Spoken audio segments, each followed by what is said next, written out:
Siku chache baada ya Rais William Ruto kuagiza usajili wa wanafunzi wote katika gredi ya 10 nchini, changamoto imetolewa kwa serikali kushirikiana na wahisani katika kutoa ufadhili wa masomo kwa wanafunzi kutoka familia zenye kipato cha chini katika kaunti ya Trans Nzoia. Isaac Famba ameandaa taarifa ifuatayo. Kwa kauli moja, wakulima hao wamekubaliana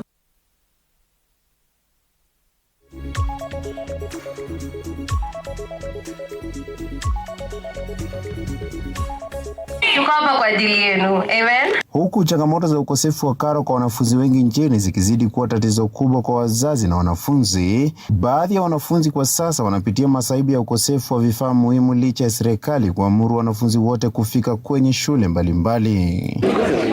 Baadhi ya viongozi na wasomi ikiwemo Hawkins Luvaga wameelezea haja ya serikali kujitolea na kushirikiana na wafadhili kama njia mojawapo ya kurahisisha mpango wa elimu kwa wanafunzi wote nchini.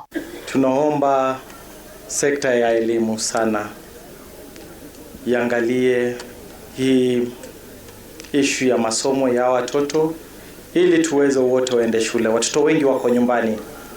Foundation imekuja on board, hatuja solve yote, lakini nashukuru serikali kuu kama inaweza jitokeza ama serikali ya county ishikane mikono na any foundation.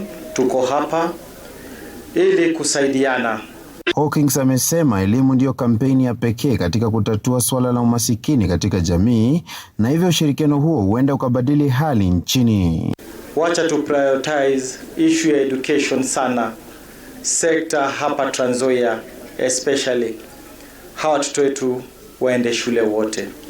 Amri ya serikali sasa imeonekana kukumbatiwa, huku viongozi wa utawala wakitoa onyo kali kwa wanafunzi watakaopatikana wakirandarana mitaani licha ya serikali na mashirika mbalimbali kutoa ufadhili wa masomo kwa wanafunzi wote. Tafadhali mwanafunzi ambaye uko hapa siku ya leo, tusikutane kwa kijiji hati ya uko shule. Tunaelewana?